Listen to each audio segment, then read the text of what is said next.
Hello, welcome to this video, and this video is going to be called 10 Things Non-Musicians Get Wrong About Music. This is going out on a Saturday, which is now where I put my philosophy videos. They're the ones that nobody wants to watch, where I just talk endless nonsense about nothing. But this one is going to be quite contentious as well, I think, and it's going to upset quite a few people. At the end of this, I'm going to discuss why this is really important and what's motivated me to make this video. But for those of you who just want to get into the list and find out what I have to say, shall we just crack on? Right, so at number 10, I have put, a musician is good because their nan thinks so, okay? This is something that I used to say to my students when they first arrived at college, and they'd sit in front of me and I'd say, you know, you're probably here because you think you got some talent, and that talent is probably based upon people telling you that. And just because you're the best guitarist in your street or your nan thinks you're great does not mean you're actually really that great. Doesn't mean you're not great, but you cannot trust the friendly audience. You've got to win over the hostile audience, okay? And I see this a lot where people approach me and they'll go, oh, my mate's brilliant. You need to check them out. I'll send you a video, Andy. Is there any way we can help them? And they think they're great. They've gone to their local pub to see their friend play. They've got up and they've nailed it and they've got through the thing and people have applauded and it's all great. Now, this is what I call a friendly audience. So when you go out and play, you've got a friendly audience or a hostile audience. A friendly audience is people that either love your music or they know you and they're on your side. Basically, it's an audience that is on your side, right? So they sit there wanting it to be good, right? Some audiences want you to be good. Some audiences are indifferent and you're just getting on their nerves, right? Now, if you're in a famous band with a fan base and you go and see that band, they will probably put all their best tunes at the back of the set right at the end, especially one-hit wonders. There's so many bands that have had one hit and they're still able to go around the circuit playing, and they play all their songs and nobody's really interested, but they're waiting for that one-hit wonder to come out at the end, and they will milk that. And that is how you treat a friendly audience. It's still a difficult thing to do. You've got to tease them because you're waiting. Now, if that same band was playing at a festival, for example, where a lot of the audience can't quite remember who they are, that becomes a semi-hostile audience. And so they may put their hits up front. So they come out and they play their hit and then everyone goes, oh, I know this one, brilliant. And then you've won them over. They watch the rest of the set. They may even play the hit again at the end, you know, so you get both things going on. This is a trick that musicians need to know. Now, if you are going around playing in bars and pubs and the audience doesn't know who you are, you have to have your best songs up front. You have to have the songs that are going to win the audience over. Now, what happens with a lot of bands is they'll rehearse the material, they'll get it all sounding good, they will book a gig, and then they tell all their mates, the gig will be in their local town, all their friends come down, they watch it, they, you know, have a drink, they have a nice time, and they see you doing your thing, and they love it. And then they go out saying, oh, my mate's brilliant, it's absolutely amazing. And then the band themselves go, oh my God, we really should have a crack at this because everyone said it was really, really good. Well, that judgment cannot, you know, be counted on, okay? And in this game, in music, the competition is fierce. So if your nan thinks you're good, or, you know, you're probably the best guitarist in your street, you are in a circle and you have no idea what is around you. In your own town, there could be 4 or 5 bands doing exactly what you're trying to do. If you then look wider, there could be hundreds, all right? And that is your competition, but you don't know what your competition is. So you don't know where you stand and what makes you good. Now, I've said this over and over again on this channel. If you are a musician, the thing that's probably going to stop you getting anywhere is 2 overriding sort of curses or beliefs that you will have about yourself. One is that you're not good enough. Most musicians think like that. They think they're not good enough. And two, they will think the competition is too strong. So what's the point? I'm probably not good enough anyway. And even if I was good enough, there's loads of people out there trying to do the same thing. People have that idea in their head. And at the same token, because their friends have said they're really good, that gives them a little bit of hope. And this creates a right cognitive dissonance within the musicians. Non-musicians, the thing they get wrong is not really being able to judge it correctly, because they do not know who's out there. Then they can't compare someone in a pub to someone who's got a record label behind them and a big audience and crew and tech and all lights and all the stuff that makes something sound amazing and tons of time to rehearse it. These factors all affect it. And because of things like X Factor and The Voice and Pop Idol, what's happened is everyone now thinks they're an expert on singing. I've noticed this as well. And they take the framework of, say, X Factor, and they put it onto their friends in the bar. So if somebody comes up and does a certain type of singing, because X Factor is reliant on you doing a certain type of singing. I could list the most important musicians of the last 50 years, whether it's Bob Dylan or the Beatles or Mick Jagger or David Bowie, and none of those would get anywhere on X Factor because it's a different thing. What makes you a success, what makes you gain popularity out in the real world at a grassroots level is not the same thing that will win over an audience on X Factor, but that judgment is brought in. And so your audience will come in, they'll see someone singing in a pub. The experience is completely different to seeing someone on X Factor, where you've got other incredible singers to compare it against. Plus, you're used to seeing singers at a certain level on the television or on the media anyway. In fact, we're inundated with incredible singers, and you're measuring it across that. But in a pub amongst your own, friends, if someone manages to sing the first note in tune, the whole audience goes, "Oh my God, they're brilliant, they can sing." I've always found this incredible. I'm a drummer, right? And I hope that I can play a rock beat and some fills. But when I watch X Factor, it's like as though I walked out on stage and started to play. And because I managed to play the first two bars okay, boom, ba, boom, boom, da, da, boom, but then anyone cheers because, oh my God, that guy can play the drums. It never happens. It never happens. People can switch on the television and put on an orchestra playing, and those musicians are virtuosos, they're incredible. And nobody goes, oh my God, look at the players. And yet when it comes to vocals, people have a completely distorted view of what is good and what's not good. And they don't understand the difference between them judging what skill is and actually them enjoying something. They're two separate things.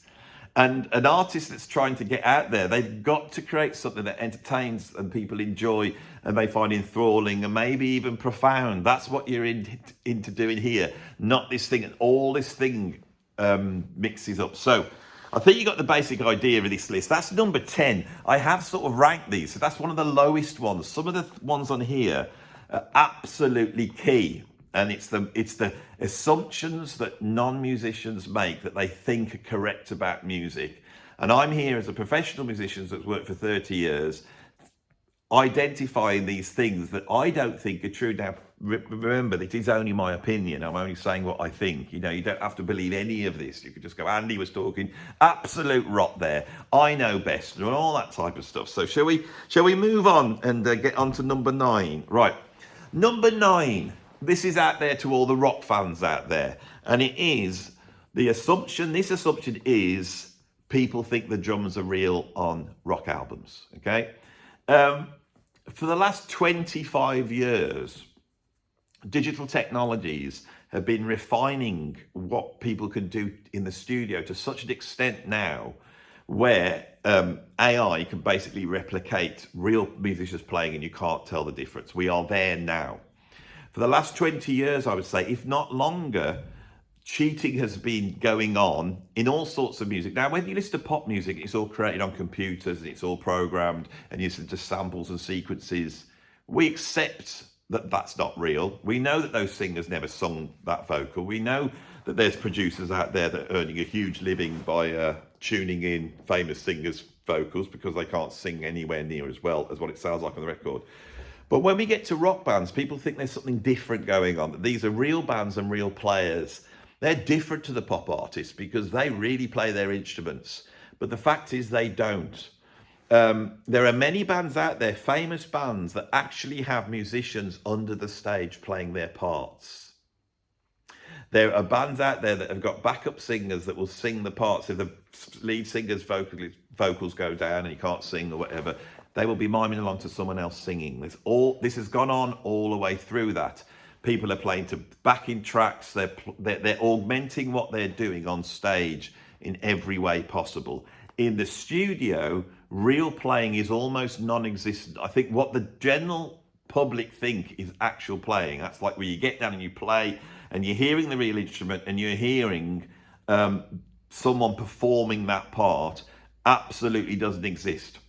So, and there's a multiple reasons why this, and I'm going to really focus on drums because that's where we see it really happening. A drummer could go into the studio to record drums for their album. They will put their drums down. There will be little inaccuracies in the playing. You know, even the best player in the world will have this, but an average player will have lots of this. So when they hit the snare drum, they might not hit it exactly in the same place, exactly the same pressure. And so the snare drum sound is changing and it's going through. And then the way they're playing it, their tempo might be wobbling up and down. And when they go to a fill, they might speed up and they might mishit something and they might hit something by accident. And all these things will be going on. And that's a real drum part. And in the old days, people like Bernard Purdie and Steve Gadd, they had those little inaccuracies, but those inaccuracies actually made it sound better. Now what happens is someone will go in and they will look at that drum part that someone's done and they go, well, they're not getting a good drum sound out of the drums, are they? I mean, we didn't mic it that well and they're not hitting it that well. And they will use the sound of the acoustic drums to trigger samples of those sounds. So you're not hearing the drum kit anymore. If the person's playing the same beat all the way through a verse, those inaccuracies can be got rid of by going through all the bars in that verse, finding out the bar that sounded the best, cutting that out and then pasting that all the way through. So you're hearing a loop of that one drum beat and that will iron it all out, right? So now you're just hearing a little tiny section. And of course the drummer will have played the thing in bits.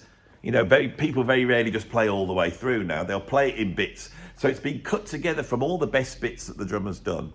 Then they've looped it up to create that sort of consistency. So you're hearing a loop that's being triggered. Now the timing that's going on, they have programs now that will not only put the drummer in time, but will add feel.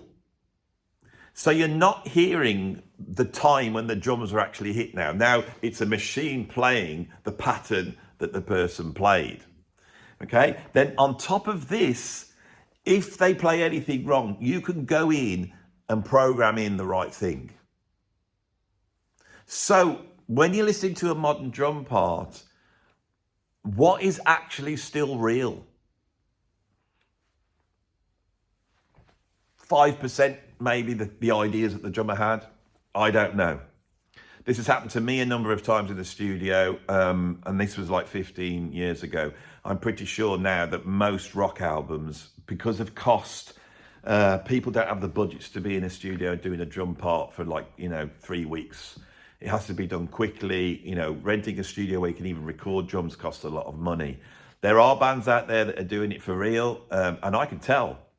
But if you listen to something, a rock album, especially the sort of extreme metal, the stuff that's very fast, if it all sounds a bit too precise, at least some level of trickery would have gone on. At least some level of trickery. It's now standard for metal drummers that they will have a bass drum like the ones I've got here, right behind me, but they won't be actually hitting the bass drum. They will be hitting a trigger, and they will be triggering the sound of a bass drum, and that sound will have no variation. So any inaccuracies when they're thumping out like that will be ironed out. And that is commonplace. And those drummers will tell you, yeah, but I'm still playing it. You can't play modern metal without using triggers. And that's true.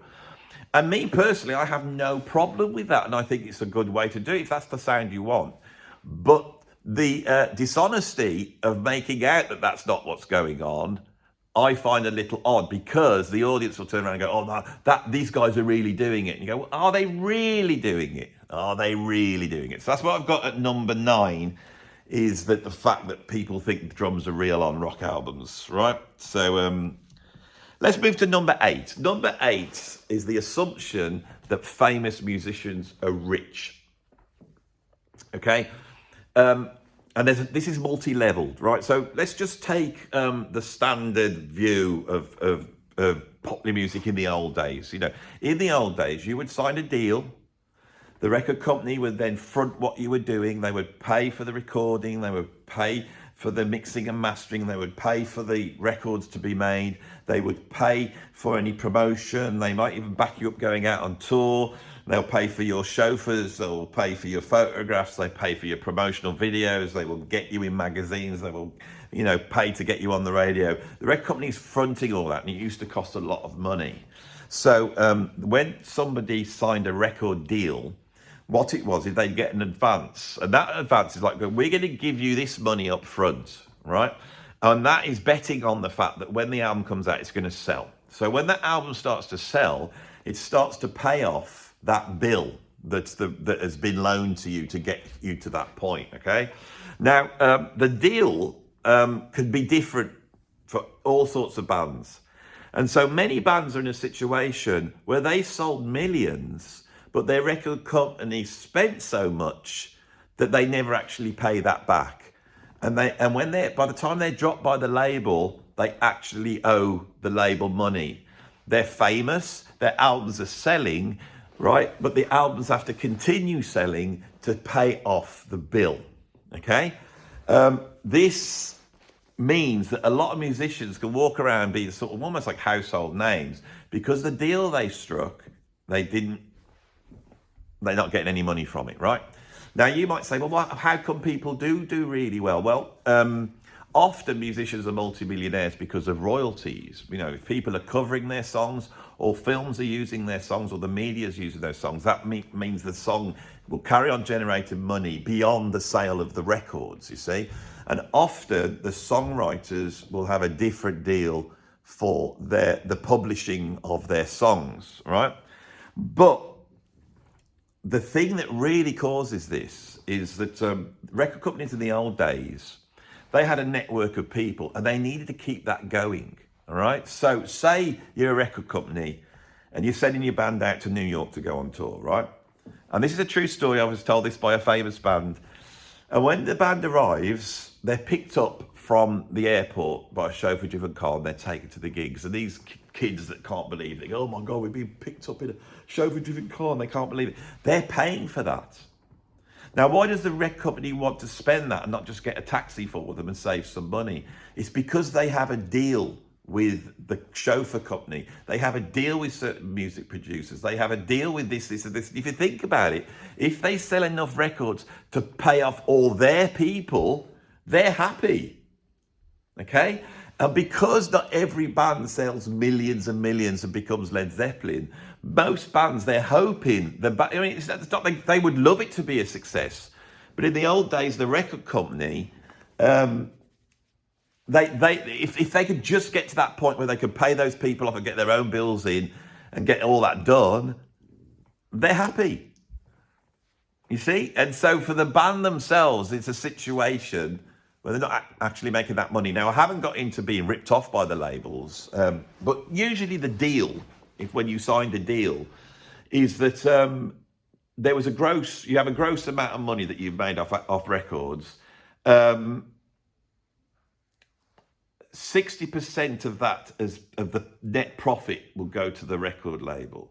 Everything else is paying off that stuff. Of that profit, 15% you usually used to get paid to the artist, something like that. So it's a tiny amount.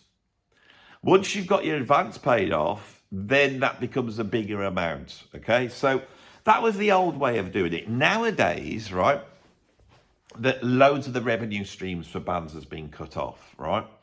And so for a band to go out on tour, if they were going to go out for a couple of weeks on tour, that's going to cost them in the region of around about 30,000 quid. The profits they're going to make, if they're lucky and people buy the tickets, is around about 30,000 quid. It is not till you get to the level of a Paul McCartney when you can charge 250 quid a ticket and pack out a huge place that you start to cut into profit. In the old days, bands went on tour to promote their album. The profit was in the album, right? So those tours just had to cover their costs. But they went out and everyone, oh, let's go and see so and so. They couldn't see them on the TV. There was, before MTV, that was the only way. You go, oh, they got that. My favourite band's coming to town, and they've got a new album out, and I'll buy the album. I'll get some T-shirts. So that's how it was made. Nowadays, there are bands out there that, if the general public knew what these famous musicians are on, the fact that they're traveling across the country or traveling on a plane to somewhere else to do a gig, and you looked at the profit margins that they were making, you would find that it is absolutely at a low level.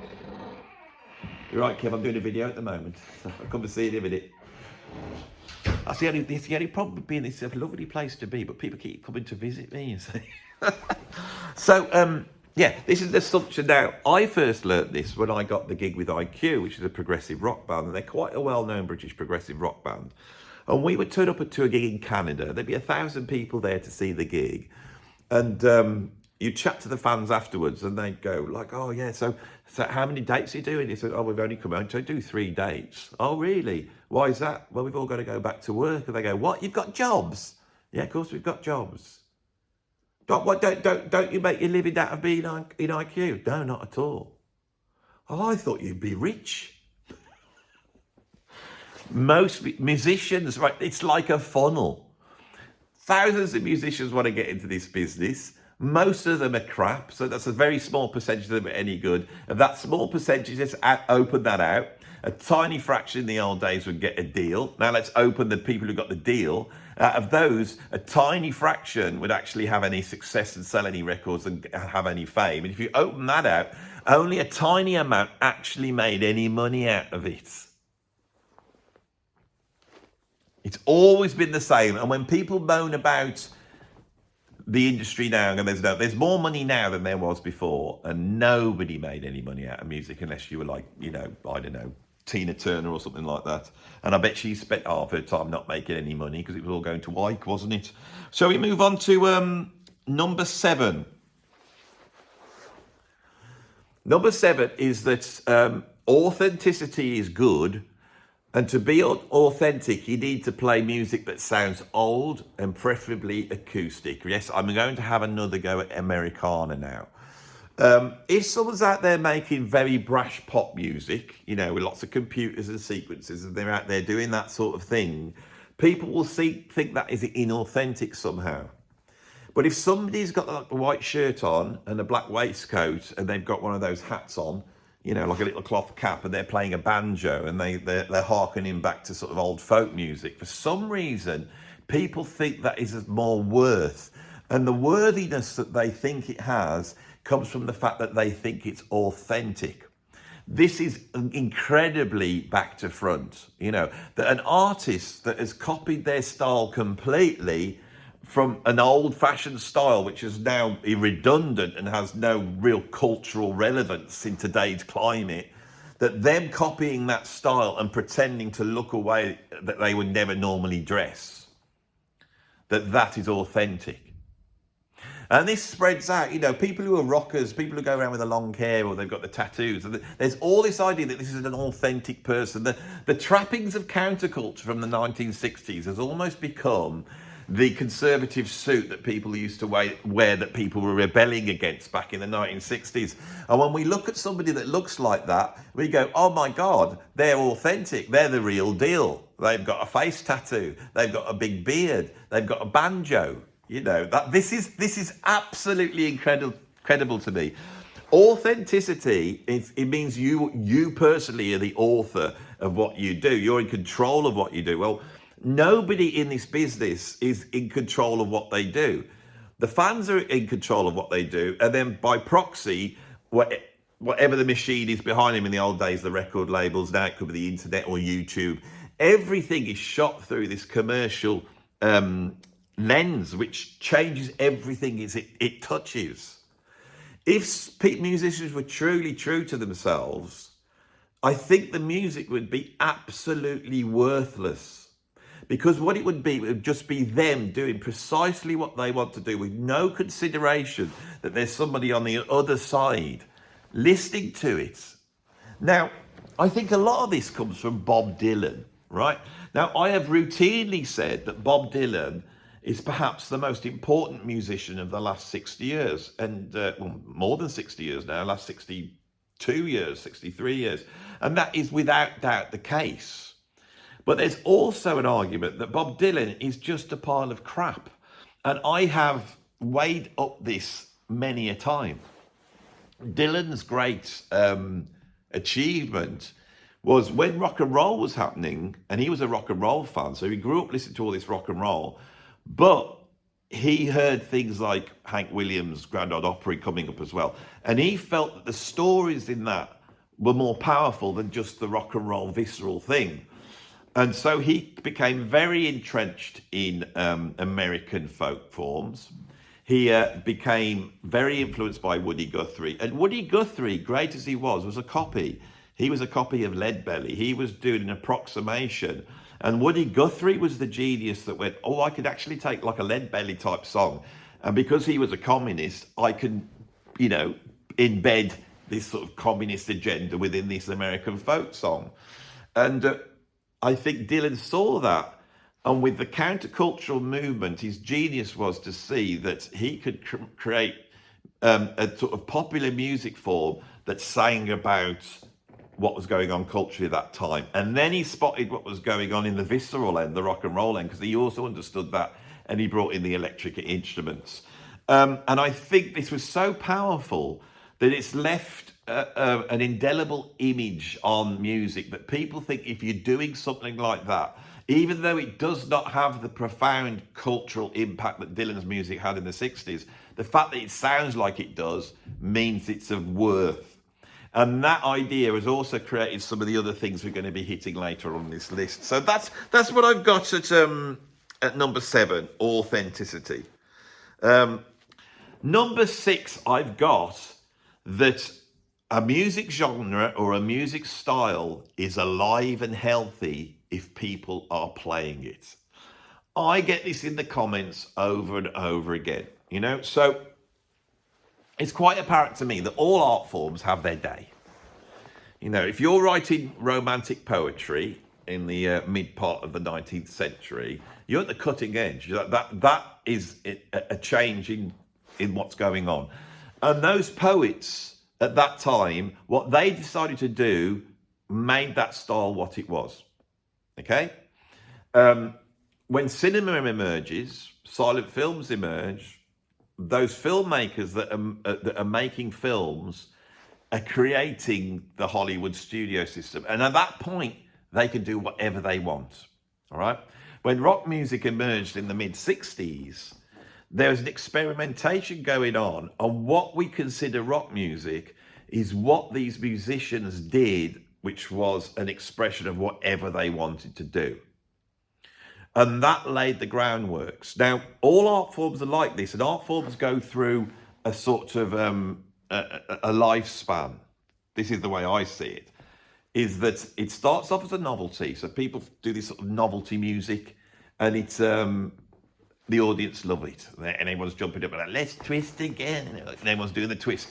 And then people who are making that, because they're based upon what these novelty songs sound like, they go, we can do this better, we can do it harder, we can make it more complex, and the music will then go into this sort of this incredibly advancing technical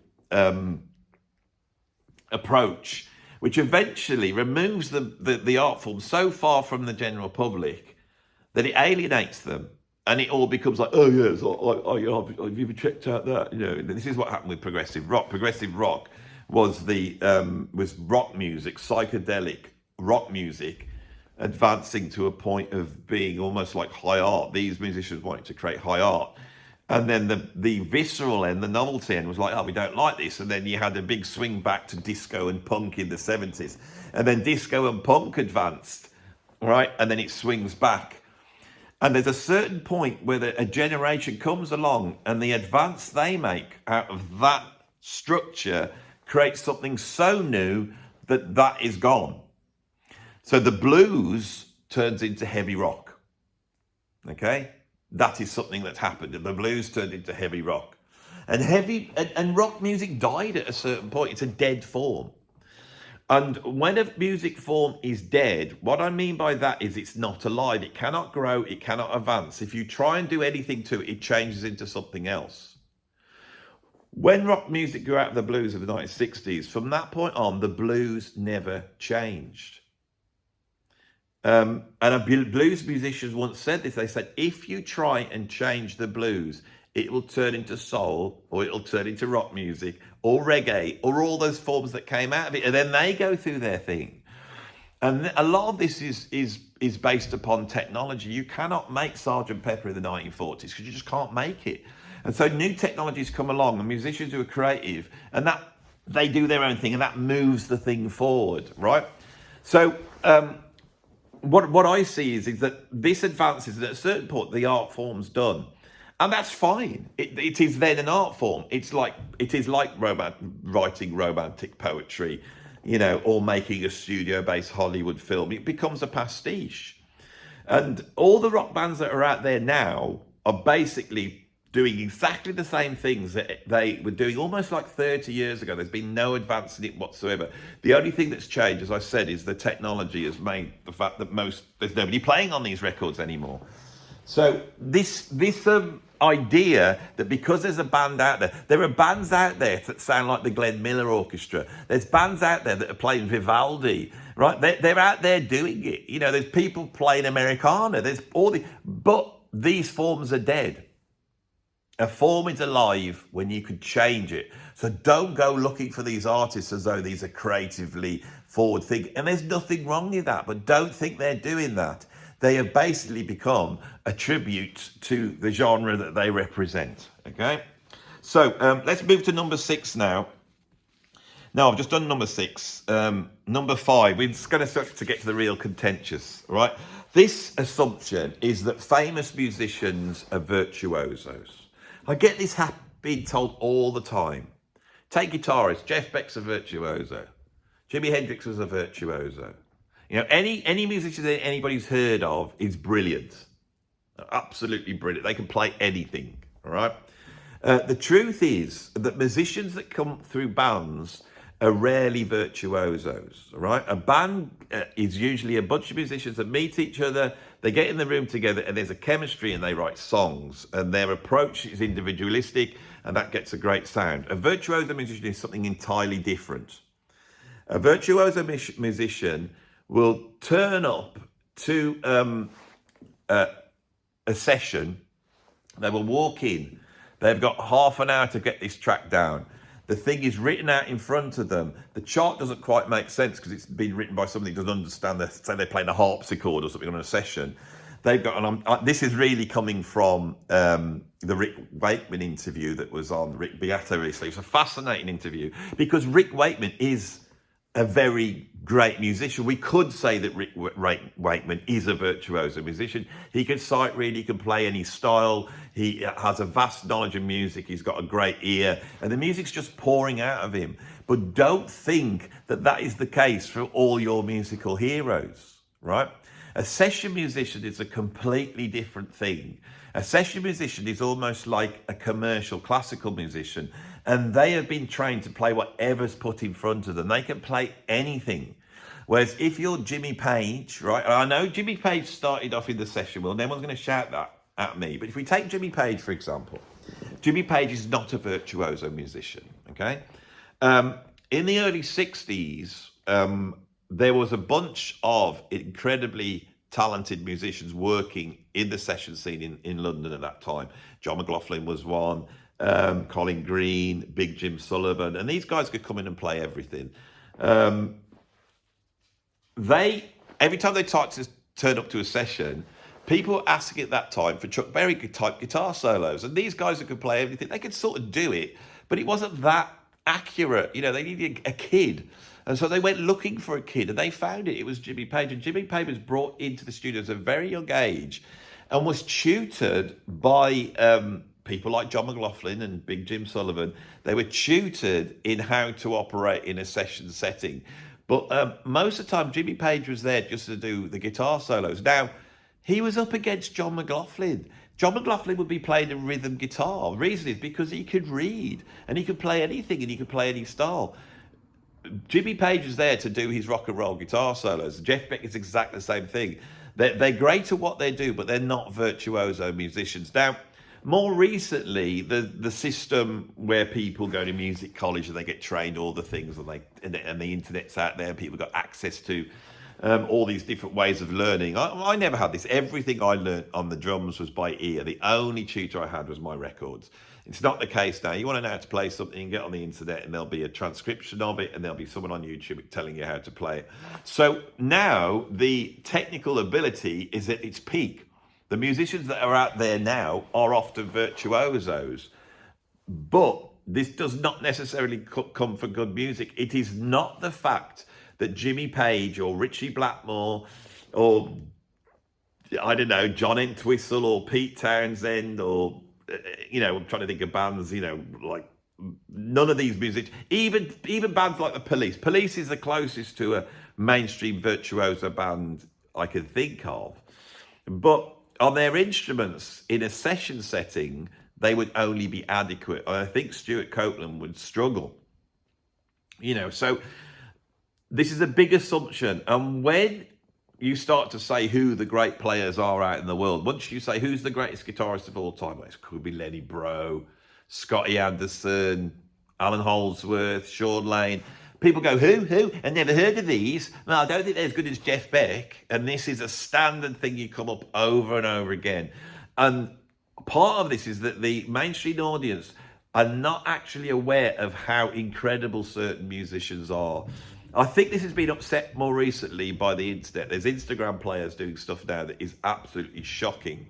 But whether that's a virtuoso musician, and we're now getting into the realm of what is a great musician. If you want my honest opinion, I think the word virtuoso, which I do use to mean a very talented musician, can play anything and do all this stuff, is not a very good description. And so, we can get to a situation where we could be comparing Alan Holdsworth to Richie Blackmore to The Edge. We take those three guitarists, and in a way, they're all as good as each other. But we know deep down that Alan Holdsworth is incredible.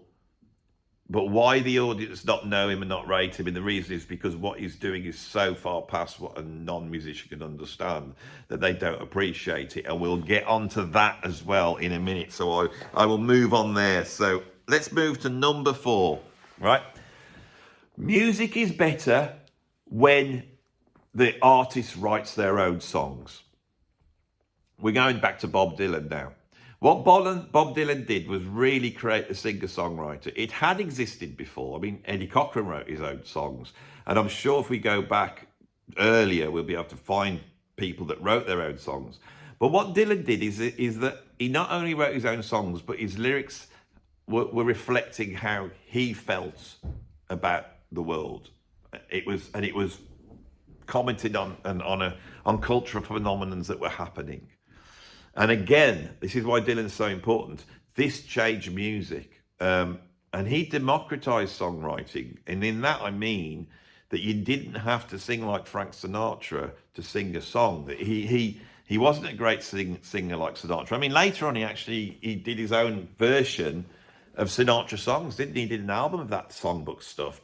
Because his understanding, Dylan's great talent is his understanding of the song. He really does understand it. And that's something I've realised talking about it. I can't stick him. I mean, I really am going to have a bash. Because I always say how great he is. And I'm building up to go, well, hang on. Let's really look at Bob Dylan. Because I think that, as great as he was in the early days, I just wonder how much of it is a great big con now. He's touring the UK, Dylan is at the moment, and everybody's buying tickets to go and see him. And I did a gig on Sunday. There was hardly anybody in. And I know it's because they were all going to see Bob Dylan, who apparently sauntered out at 83 years old, sat behind a piano so you couldn't see his head. He got up and walked over and leant against the microphone and walked off the stage. And everyone paid a ton of money. And you think, hang on, you know, what are you there for? Just to bask in the legend of Bob Dylan and say you were in the same room, albeit half a mile away from him. These are the mystiques that drive all this. I've forgotten what I was talking about here. Yeah, so when it comes to writing your own songs, in the old days, there was music is a community-based thing. If you're a writer or a painter, you work in a solitary way. But and I know the computers have enabled musicians to work in a solitary way. But in the old days, it was like the film industry. You had to work together. And so you would have someone who was brilliant at writing songs, and they would be working with a lyricist who was brilliant at writing lyrics.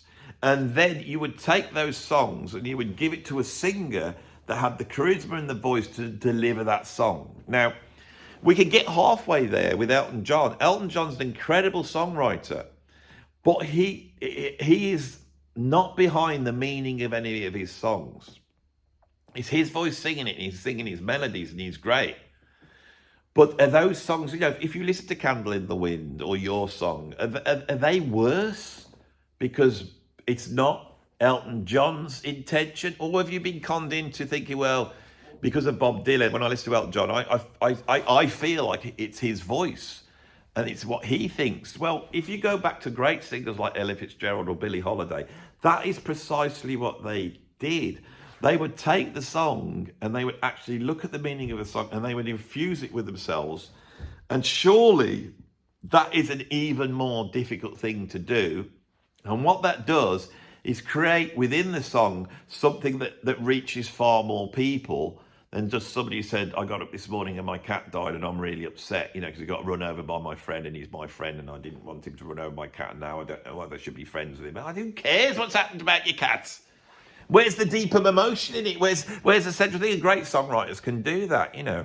So I think this is a bit of a dodgy one, really, this idea that, you know, you have to write your own songs. And if you write your own songs, I would put it like this. Great songs are great songs, whether they've been written by somebody or not written by somebody. The fact that someone wrote that song does not make it good. If somebody is delivering a song like a Bob Dylan or a Joni Mitchell, where they are writing a brilliant song and then on top of it, you know that they are delivering the truth of that song from their own point of view. I mean, the Blue album by Joni Mitchell is an incredible example of this, where she just strips herself bare. That's the case, but just because someone's written their own song does not mean that is any good. That's the point I'm trying to make. And these are things that I have come across over and over again. Right, number three, it's out there, so it must be good. I've had this all my life. You know, I've had record deals and I have made albums. I've made 100 albums over the years or played on 100 albums over the years. So, but then you got your mates and they go, oh, you made an album, have you? Yeah, do you want to have a listen to it? They play it, they go, oh, it sounds like a proper album. There's this division. It's like, and so they think if something's on the TV or on the radio, it must be good because it's on the radio. And they hear it with a certain set of ears. But somebody could be doing something in their own little bedroom that is better. And it might be better because it's weirder. It might be better because it's more innovative or it's exploring things that they're not used to. But when they hear that, they'll go, oh, those idiosyncrasies that I can hear there, they're there because the person's not professional. You sound like a professional. You should go on X Factor. These are all the things that non-musicians think, right? Just because music is out there does not mean that music is any good, right? There is so much music out there. 90% of the music out there should not be there. And the internet's made that times 10 now. Production, you know, people... It is the case now that you could take anybody. And we see this with celebrities, don't you? When a celebrity decides to make a record, or somebody who's famous, his son or daughter decides to make a record, they sound great, don't they? They sound professional, don't they? Why? Because they've got the money to make it sound professional. Sounding professional does not mean good. And being out there does not mean it's good. All right? Let's move on to number 2. Number 2 is a big bugbear of mine. It is the idea that if music is fast or complex, it's not emotional. Right? So you get this all the time. I mentioned Alan Holdsworth. And this happened more when he was still alive. I went, oh, have you heard that Alan Holdsworth? Yeah. What do you think, Andy? He's amazing, best guitarist in the world. Really? Suppose you're just appreciating the skill, isn't it? I mean, it's amazing what he does, all those scales there, but there's no emotion there, is there really? Really? Well, I think there's emotion. Do you really think there's emotion there? Just play fast and doing all that fiddly-diddly stuff. Have you not heard Dave Gilmour? Oh, wish you were here. God, I mean, he doesn't need to play fast. He doesn't need to play fast, Dave Gilmour, because it's just got emotion, hasn't it? It's got soul. The way he bends the string, he doesn't have to do all that technical stuff. Now, David Gilmour is actually quite a technically able guitarist. Being able to play that sort of sensitive blues, the harmonic structures might be really simple. There's no skill in terms of changing key. There's no facility in getting around the neck of the guitar. But he does have skill when it comes to playing those bends, and he can infuse emotion into those bends without a doubt. But when somebody is playing in that style, what's happening to the audience is because they're aware of the blues and they're aware of that way of expressing music in rock, because the blues are so important. As soon as somebody goes, oh yeah, I'm gonna you know, and they go, oh, this is emotional. That's the sign for emotion, isn't it? That's the sign of emotion. And you get all these double and triple standards. Bach or Mozart can write fast passages, and that's emotional. But why is that? Well, he wrote it down. That guy's just whittling. He's just whittling and diddling. It's masturbation. That's all that is. They're just showing off. They're indulging themselves. Oh, so you want someone to be emotional but not indulge themselves. You want someone to express themselves but not express themselves, right? It's completely counterintuitive. Now, I'll tell you why this happens. If you went, and I've seen this now, a certain middle-class type of person, they will go to yoga classes. I've never been to a yoga class in my life, but there will be people out there who will go to a yoga class. And when they're doing their yoga, somebody might light some joss sticks in the corner, and the joss sticks are smoking and the lights are going, and they might put on some drony music, which aids the meditational place where people want to put themselves. No, it doesn't. Okay? When you're meditating, when you're trying to clear your mind, and there's nothing wrong with doing a bit of yoga to a bit of drony music in the background with a bit of joss sticks. There's nothing wrong with that. But that is just to fill the noise. You could have just put the television on and have somebody talking in the background. That's all that's doing. Meditation is trying to get into the now. You're trying to get into the moment. And if you focus intensely on music and you have trained your brain to be able to follow the complexities that are going on, you surf along this point which is actually on the cusp of the now. It brings everything together. I have always felt that the most emotional musicians are the ones that are flying. And the reason why they're flying is because they're in a certain place where what they're expressing is happening at a fraction of a second. It's faster than you could talk. It's faster than you could think. And these, I mean, there are musicians that learn stuff and they just blah, blah, blah, and I can tell that when I hear it. But Holdsworth's not one of them. Coltrane's not one of them. John McLaughlin's not one of them. This is the highest form of expression, right? Because it's and it's really hard to describe these things. But the attention and intention is so intense when somebody's playing like that, if they're truly in control, and their reaction time is right then. So everything they're feeling is coming through the music, All right, everything is they're feeling. Now, of course, people like Miles Davis, people like Thelonious Monk, they were able in their style to use space, to use be economic in what they were doing. But music is a vast thing, and for it to be emotional, you have to widen your vocabulary. The blues is an incredible form because it takes 5 notes, and by bending those notes, extracts something which does express emotion. But that is one type of music. I know it's gone all the way through popular music and we're aware of it. And I know it's easy for non-musicians to hear that pentatonic scale, because the pentatonic scale is almost like it's born in us, right? People have that in themselves. It's something we respond to. So it's direct and it's easy to listen. This is my basic point, is I feel that people who have worked, because in the music industry used to be an industry that sold music. And so in the same way that, you know, the golf industry that makes golf clubs and golf balls sells that stuff to people who play golf, you know, and the people who sell cages for budgerigars for people who own budgerigars, music industry made music for music fans, and music fans bought it and they loved music. You know, I'm not so interested in music, I take it, leave it, like a few little charts. That wasn't what the music industry was catering for. The music industry was catering for listeners. And it was catering for the top end of listeners. When rock and roll happened and music became cultural, didn't matter if you sound like Bob Dylan, people could buy into it, or they could buy into a disco beat. Rock music is a cultural music form. It was easy, right? And it was championed by snotty music critics who wanted to point that out to show how clever they were, right? But a music fan, you work at that. You have to develop it.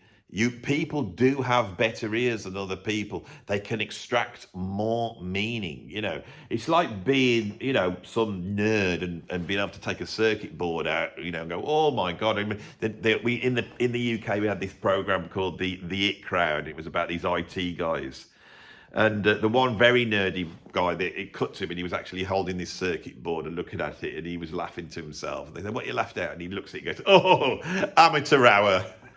You know, because he can look at this and extract meaning from it. This is what experts can do. And experts are not just the musicians. You have expert music fans. The music at its best requires a great musician communicating to a great listener. This does not get talked about. These people do not get championed. I believe that the viewers of my channel here, what I've collected together, are not prog fans or jazz fans. You lot are proper music fans, and you can take something being a bit fast, you could take something being a bit complex because you've got ears to do it. But the general public celebrate their ignorance by pushing it as a positive thing. I'm not going to say it's a negative thing, but don't put down music just as fast. It's like saying to a writer, don't use big words. You know, it's like saying to a painter, why are you using all the colours for? You know, this is so ridiculous, and it ties the musician up to think that they've got to narrow the range of notes, they've got to narrow the style that they play, they've got to narrow how fast things are. Speed is exciting; it expresses something of us. Long, slow notes are beautiful, could be, you know, but. Has the musician played beautifully? I'm into Bill Evans at the moment. I'm listening to Bill Evans all the time. He plays at shocking speed, but it's beautiful. Those of you who can't take Alan Oldsworth or John Coltrane, don't worry about it. It's not your fault. You just need to get your listening skill better. And here we move on to number one. Number one is the idea, and it trumps all the other ones, and I have fought it on this site as much as I possibly can right from day one. The idea that music is subjective, that beauty is the eye of the beholder. If you like something, that's great, and it means it's good. You know, that the artist's intention doesn't matter. It's all about what the artist thinks. If the listener thinks. If the listener brings their own story, their interpretation is as valid as what the artist was trying to say. Now, none of this is untrue, but none of it is true. The idea of subjectivity and objectivity is the very thing that art deals with. It is not subjective. This is the problem with postmodernism. Art is not subjective and art is not objective. It actually deals with those two things. Because what it does, it says, I'm an individual, I'm in the world, and I'm experiencing my subjective experience. But I believe that there's other entities on this planet, and I believe that they are sort of experiencing the same thing. Is it the same as me? Because I'm trying to work out what is good out there, and I think that is good. I think that is beautiful. I think that is virtuous. I think that is worth keeping. But how do I communicate that to someone else? So when an artist works, they make an assumption that somebody else will be listening to it with the same sort of viewpoint. And they are making an assumption that the things that they feel, some of it will be personal to them, which will enlighten the person that goes, oh, I never seen the world like that. But some of it has to be similar. And it will be similar because our appreciation of art and beauty is based upon three things. It's based upon culture. Postmodernists are right to a certain extent, so the culture you grow up in. It's based upon your personal history. You know, if opera's rammed down your throat with a child, you're either going to love it or hate it, but you won't be indifferent to it. And it's down to our biology and things like tuning, things like minor chords, major chords, things like fast stuff being exciting, slow stuff being relaxing. All these things, you know, that square wavy type sounds are harsh and quite aggressive, and sine wavy type sounds have a certain sound. That we hear space, that we can hear small spaces and big space. All these things I think are universal. So when an artist makes it, they are dealing with universal objective aesthetic material and subjective, and they're weaving it together. And so when somebody says, oh, it's all subjective, they do not understand how art or music works, right? And they're only saying it to justify their own position. I know that and you know that. You know, when I say, oh, you're just not clever enough to understand Coltrane or all sorts, that's a fact. That is a fact. Doesn't mean you're a bad person. I don't understand football, right? When I go to a football match, I don't know what the hell's going on. I played it at school. I hate it. If I go with oh, you know, so-and-so's not having a good match today. Why? Well, he's passed it down the left side. When he passed it over to Gerard passed it over. And he did. They're not working as a team. This is the enjoyment of it. To me, it's just blokes running around kicking a ball. Is that my fault? Totally, because I don't understand it. Don't understand it. Most things in life I don't understand. I understand music. And I'm pretty sure that the people who have this type of understanding, the music has such a profound effect on them. And this is what's really interesting. I wonder how much, you know, the fair weather music fan that buys one album a year and it's that sort of middle of the road album, you know, here in the UK, you know, I bought an album by Jane McDonald or somebody like that, or who's that bloke who auto-tunes all his voice all the time, always comes out at Christmas, what's his name, Michael Bublé. They're not music fans. They're not music fans. I mean, Michael Bublé, I have gone through artists I hate. I have really ranted. I haven't even gone near Bublé. I haven't gone near Bublé, right? But anybody that's going to try and explain to me that Bublé is at the same level as the Beatles or a Mozart or a John Coltrane, right? And say that and believe that that is the case, you're wrong. You are wrong. You know, and Bublé, I think in some way he needs to be stopped. Because the worst thing about Bublé is he's actually not a bad singer, but for some reason he drenches his voice in autotune. And the only reason why he does it is because it's what normal people now like, because every song in the charts has autotune on it. So people now prefer that. People prefer machines. This is the thing, they can't tell the difference. People prefer stuff that they've heard before. They don't want to hear something new. They don't want to hear something complex. They don't want to hear anything that rattles their cage. They don't want that. Most people just want their music to reaffirm the values that they have about the world. That's all they want. They do not want their foundations shaken. They just want an easy life. They want to be able to put something on in the car and sing along to it while they're taking their kids to work. They don't want to invest themselves in it. They don't want to get torn by the sort of the mixture of angst and enlightenment that subfuses John Coltrane's music. They don't want that. They just want something to fill up the sound, a little bit like that drone that you put on when you're doing your yoga. Right? And there's nothing wrong with it. There's nothing, but this is one of the great functions that music has. But all these things on here, what it does, it limits what music could do. Right? It limits it. And this is why all new stuff always takes the time to catch on. Right? And anyway, why is this important? God, this is a long video. I've come up to the hour. So now you've gone through I've taken an hour to go through those 10 things. This is what I do here. They're long videos. That's what I do. But I am now getting into rant mode. So this is the esoteric philosophical bit. Why is this important? Why is it important? Well, when somebody moves from being a fan, a listener, to trying to be an artist, they take with them all these assumptions. So in any subject area, when you approach that subject area, so say I got interested in, making bonsai trees. I was very impressed last night watching a video of Theo Von interviewing Michael Lee. Not Michael Lee, what's he called? What's the drummer of Motley Crue? This is terrible. It is Michael Lee, isn't it? Or was that was the drummer with Robert Plant? Tommy Lee, bloody hell. Now that doesn't sound right. And of course, Tommy Lee is famous for all sorts of things that we won't get into here.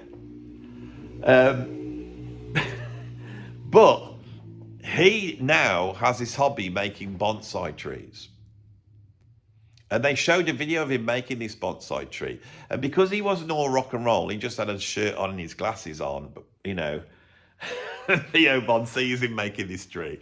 And he goes, "Who's that making that tree?" And Tommy Lee goes, "That's me." And he goes, "Oh my God, I thought that was some lesbian." And I found it beautiful that Tommy Lee, after all this, and he said, "Why did you do it?" He says, "Because it gives me peace."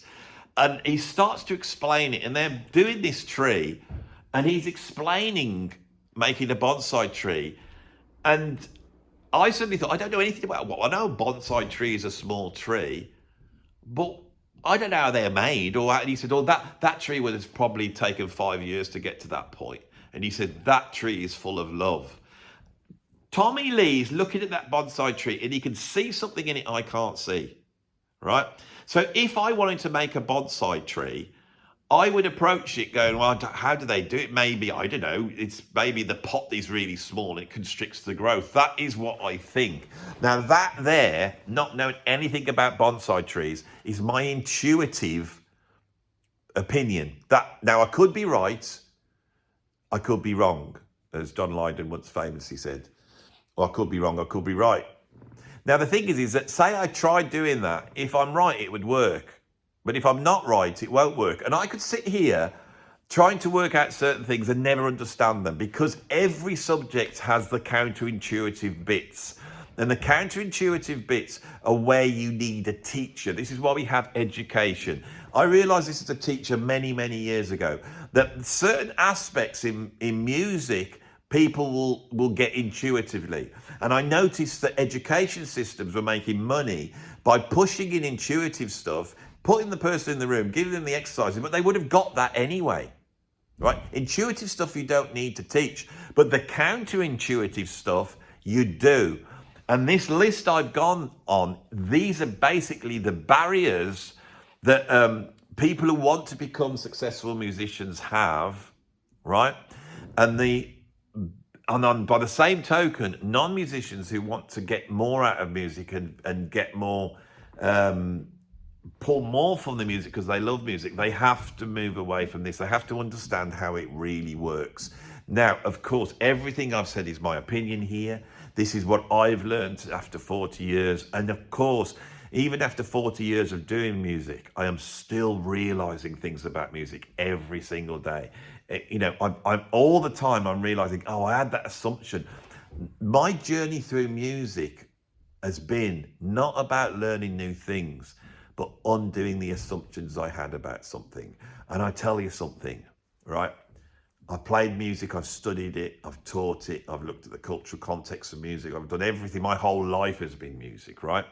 And when I was a kid, I created a pantheon of heroes. And very quickly, those heroes just went, and they were replaced with a new pantheon of heroes that just went, and then they was replaced with a new pantheon of heroes. But every time those ones disappeared and new ones appeared in front of me, the distance, even though I'd learnt more and I knew more, the distance got further and further away.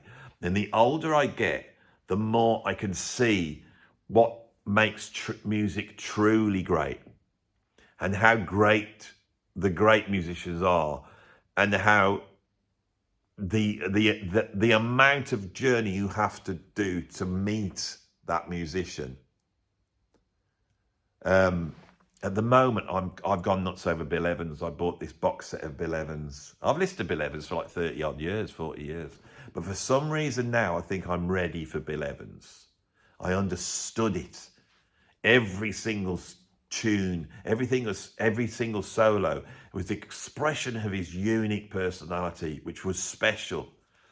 And he was sensitive, and he was exposed to the world, and the world hurt him, but he was able to put that into music. And he was able to do it because he had every aspect of music under his command, every aspect. And he knew how to stitch that together to create stories that, if you focus on them, are packed with so much information that is overwhelming. And this is what makes art and music so great. And that's why this is a Philosophy Saturday talk, even though it'll probably get people wound up because I've probably, shook my fist at the sacred cows that they think are so important. At the end of the video, we've finished.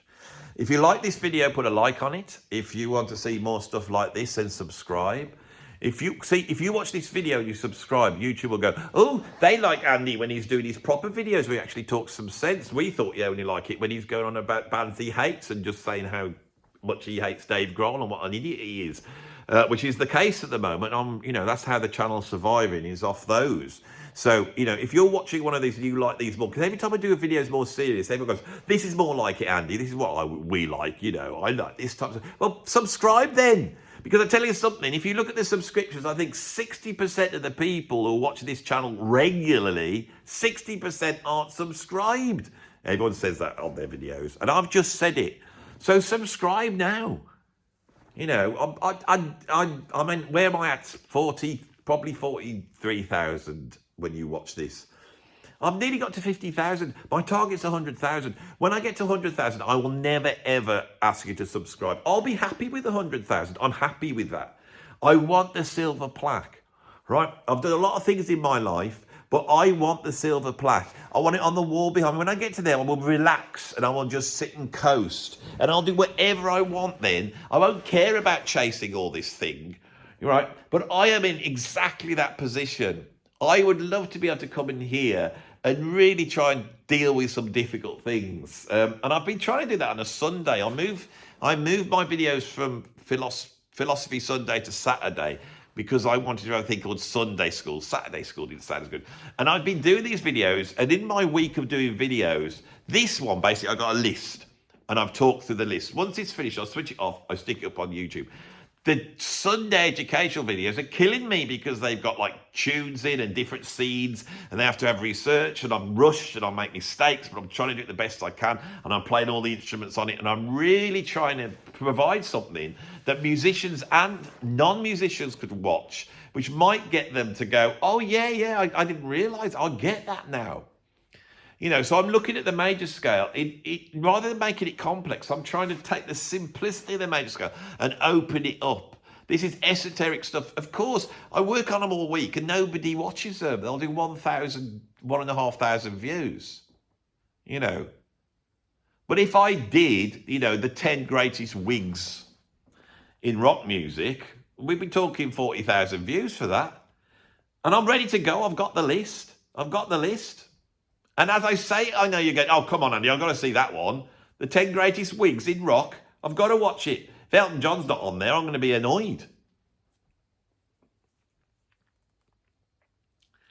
And the reason I wanted to do the Wigs video is because of this. I'll tell it at the end of this video, because if it whets your appetite, and those of you hardcore ones that got to the end of this video, you can put in the comments, I want to see the Wigs video. I was watching Song Remains the Same, and when they made Song Remains the Same, the director they first got in, which I think was called Joe Masso, and then they had to get another one in called Peter Clifton, but it was the other way around, can't remember. Anyway, the first guy did such a bad job that he didn't have enough footage of this gig, and by the time the film was being finished, it was 3 years later. So they had to get Led Zeppelin onto a stage, set it so it looked like the Song Remains the Same stage, even though you can tell it's not because the lighting's different. It seems bigger and more not like a real stage. And they had to all dress in the same clothes, and they'd had their hair cut. And in the 1973, John Paul Jones had got this sort of Elizabethan cut thing going on. That's what his hair was like. Obviously, they couldn't get a wig like that, so they obviously had to get some woman's wig and cut it into that shape. And so John Paul Jones keeps appearing with the most ridiculous wig on. And I went to that, I thought, that has got to be one of rock's best wigs. And from that, I thought, I can do a whole story on this. And then you start to do the research, and you start to see all the wig work that's gone on in rock music and all the preposterous things that really shows rock up to be what it is. Led Zeppelin are one of the greatest bands of all time, but you can still find a stupid story about them like that really shows the whole thing up. Proper musicians like John Coltrane and Alan Holdsworth, you'll never find them on the, top 10 greatest wigs in rock. Although in the early days, Frank Gambale might have made an appearance. Anyway, I've done that video now in 5 minutes for you. They're all the funny bits. I could add a few more funny bits in. I didn't come on here to be a comedian, you know. I came on here to be a serious music pundit. I want to be a pundit, not a comedian. But being a comedian is harder than being a pundit. I'll tell you that now. I'm done. Oh, yeah, I forgot to say, subscribe. I've got a Patreon. You know I've got a Patreon. You can go and become a patron. You can become a free member. You can become a paid member. And if you appreciate the hour and 10 minutes I've just done on this, you could put some money in my PayPal tip jar. We are done. Thank you for watching. I hope you enjoyed this video. I will see you on another video tomorrow, because I put them out every day now. Thank you all. Bye, bye, bye, bye, bye.